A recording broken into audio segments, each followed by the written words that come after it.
لیکن اس کے لیے اب یہ دو صورتیں ہیں، اور یہاں خاص طور پر نوٹ کر لیجئے کہ یہ معوذتین یہ ایک صورت بھی ہو سکتی تھی، لیکن قرآن حکیم میں جو عام مزاج ہے کہ صورتیں جوڑوں جوڑوں کی شکل میں ہیں، تو دو حصوں میں تقسیم کر دیا. اور اس کی تقسیم کیا ہے؟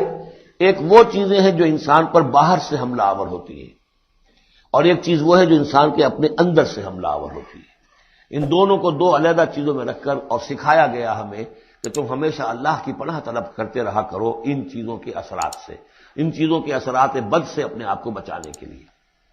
بسم اللہ الرحمن الرحیم. قل اعوذ برب الفلق، کہو کہ میں پناہ میں آ گیا صبح کے رب کی. فلق، فلق ویسے تو یہ لفظ ہم پڑھ چکے ہیں سورہ انعام میں. فالق الاصباح، رات کی تاریکی کا پردہ پھٹتا ہے اور سپیدہ سحر نمودار ہوتا ہے. یا گٹھلی، فالق الحب والنوائے، تو وہ جو گٹھلی ہوتی ہے وہ بھی پھٹتی ہے تو اس میں سے دو پتیاں نکلتی ہیں تو درخت بنتا ہے. اس اعتبار سے فلق سے مراد یہاں صرف صبح نہیں ہے، بلکہ جو اگلی صورت میں آ رہا ما خلق، جو بھی کچھ اس کائنات میں اس نے پیدا کیا ہے در حقیقت وہ عدم کا پردہ چاک کر کے اس کو وجود بخشا ہے. عدم سے، عدم محض سے، کریشن ایکس نہیلو، بغیر کسی شے کے کسی شے کو بنانا. تو قل اعوذ برب الفلق من شر ما خلق، میں پناہ میں آتا ہوں اس کی تمام مخلوقات کی پناہ سے.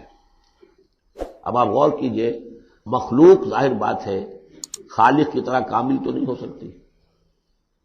مخلوق کے اندر کوئی نہ کوئی پہلو جو ہے وہ کمی کا، تقصیر کا، نقص کا رہ جائے گا. تو گویا کہ ہر مخلوق میں شر کا پوٹینشل ایلیمنٹ موجود ہے. یہ دوسری بات ہے کہ اللہ تعالیٰ کسی کو سہارا دے دے، کسی کو تو اپنی طرف سے عصمت عطا کر دے، اپنی طرف سے خصوصی پروٹیکشن عطا کر دے. پوٹینشلی خلق جو ہے وہ گویا کہ مستلزم ہے، اس کے ساتھ شر کے اندر کا پہلو موجود ہوگا. قل اعوذ برب الفلق من شر ما خلق، یعنی وہ شر جو ہے خود اپنی جگہ پر کوئی علیحدہ مستقل وجود رکھنے والی شے نہیں ہے، بلکہ وہ شر جو ہے خلق کے اندر جو کمی کا پہلو ہے. جیسے ہم نے انسانوں کے بارے میں پڑھا، خلق الانسان من عجل، انسان کی سرشت میں جلد بازی ہے. خلق الانسان ضعیفا، انسان کمزور پیدا کیا گیا ہے. جو اس کا فطرت والا پہلو ہے، جو روحانی پہلو ہے، وہ تو ہے انا خلقنا الانسان فی احسن تقویم. لیکن جو یہ حیوانی پہلو ہے اس کا جو مادی وجود ہے، اس میں تو ضعف بھی ہے. ان الانسان خلق ہلوعا اذا مسہ الشر جزوعا واذا مسہ الخیر منوعا. تو یہ تمام چیزیں جو ذہن میں رکھیے. قل اعوذ برب الفلق من شر ما خلق، جو بھی مخلوقات ہیں ان میں سے جو بھی شر کا پہلو ہے میں اس سے اے پروردگار تیری پناہ میں آتا ہوں. ومن شر غاسق اذا وقب، خاص طور پر یہ رات کو ڈھانپ لینے والی جو ہے رات، اندھیرا. یہ ظاہر بات ہے اسی پھر رات کے پردے میں چوری بھی ہے، ڈاکہ بھی ہے، اسی میں پھر غول بیابانی جو ہے، شیاطین جن ہیں ان کا بھی جو حرکتیں ہوتی ہیں، پھر یہ ساری چیزیں جو ہے اسی کے سلسلے. من شر غاسق اذا وقب، سانپ بچھو وغیرہ بھی اسی وقت نکلتے ہیں. ومن شر النفاثات فی العقد، اور جو عورتیں گانٹھیں باندھ کر پھونکے مارتی ہیں، یہ جو بھی ٹونے ٹوٹکے ہوتے ہیں اور اس کی وجہ سے لوگوں کو نقصان پہنچایا جاتا ہے، گویا کہ یہ بھی اس کے اندر بھی کوئی حقیقت ہے. یہ سفلی عملیات بھی ہیں، ان کے بھی اثرات ہیں.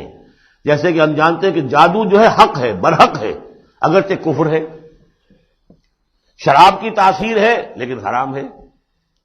کچھ نہ کچھ حقیقت ان لکیروں میں بھی ہے، لیکن ہمیں روک دیا گیا کہ ان کے چکر میں مت پڑو.